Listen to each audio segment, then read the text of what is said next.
Hi everyone, it's Miss H, and today we're going to be looking at our second video on electricity. Today's video is going to mostly focus on formulas using electricity. So the first one we want to talk about is Ohm's law. Okay, Ohm's law states that the current of a circuit is directly proportional to the potential difference, which we commonly call voltage, and inversely proportional to the resistance of the circuit. So what that means is that current is equal to the voltage over the resistance. So it's directly proportional to the voltage or the potential difference, so that goes on the top, and then resistance is inversely proportional, so that's what goes on the bottom. So if you increase the voltage, you increase the current. If you increase the resistance, you decrease the current. So if we look at the variables involved in Ohm's law, current is represented by a capital I because a capital C was already being used by other things. Potential difference or voltage is a capital V, and resistance is a capital R. The units for current is the ampere or the amp, so we commonly will just call it amps, that's a capital A. Potential difference is volts, which is a capital V, and resistance is ohms, which we use the Greek letter omega to represent because an O could be mistaken for a 0. The formula that you're going to see on your reference table is V equals IR. So this is the same formula that we just looked at on the previous slide for Ohm's law of I equals V over R. It's just a rearranged version of it. This is the way that it's written on our reference table, so I'm going to use this one. So we got to keep the I and R multiplied together on the bottom, and the V goes on the top. So if we want to rearrange that, we have V equals IR. If we cover up our I, we get V over R. And if we cover up our R, we get V over I.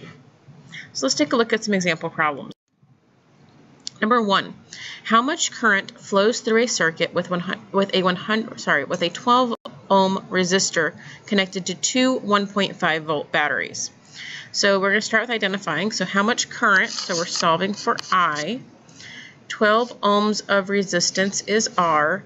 And two 1.5 volt batteries means that V is equal to 3 volts because 1.5 times 2 is 3. Okay, our next step is to write our formula. So I equals V over R.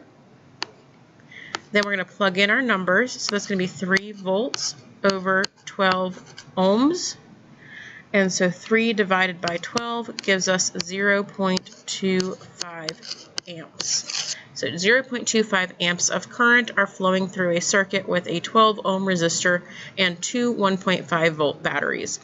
As a side note, most batteries are actually 1.5 volt, AA, AAA, CD, all of those are 1.5 volt batteries. Okay. Number 2, what is the resistance of a circuit with 120 volts of potential difference and 60 amps of current?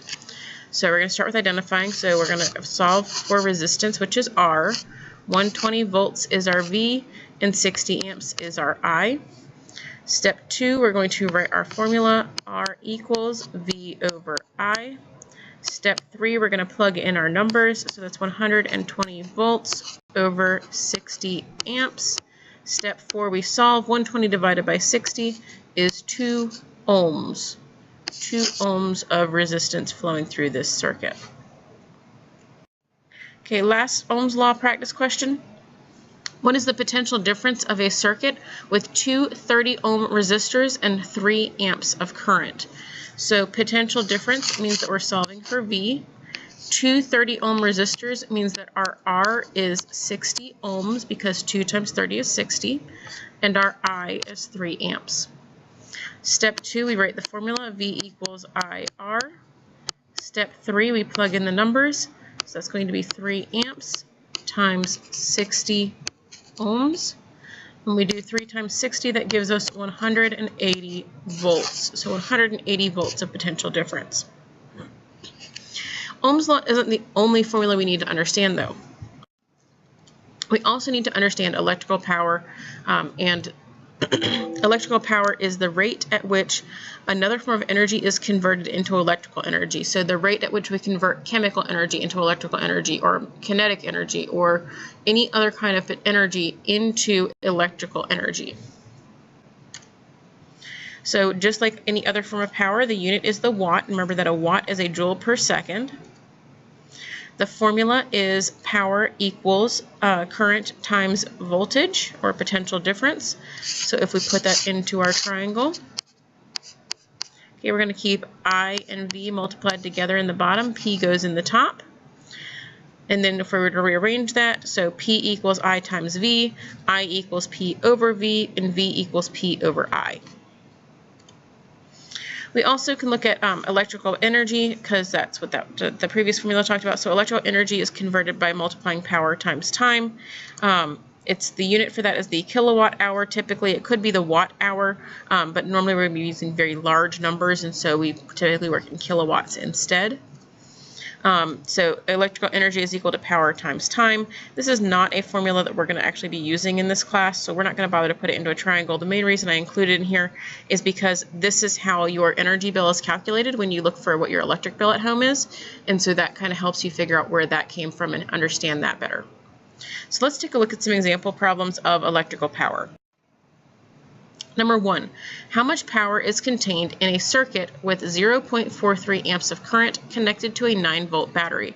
0.43 amps, by the way, is about the amount of current that flows through a standard Christmas tree light bulb, just one single bulb. So we're looking for electrical power, so that's going to be P. Our current, I, is 0.43, and our potential difference, or voltage, V, is 9. So we're going to plug it into we're going to write our formula, P equals I times V. Now we can plug in the numbers. So it's going to be 0.43 amps times 9 volts. And when we plug in 0.43 times 9 into the calculator, we get 3.9, or you could round that to 4 watts. So 3.9 or 4 watts of power. Okay, number 2. What is the current in a lamp connected to a 120 volt outlet with a 60 watt light bulb?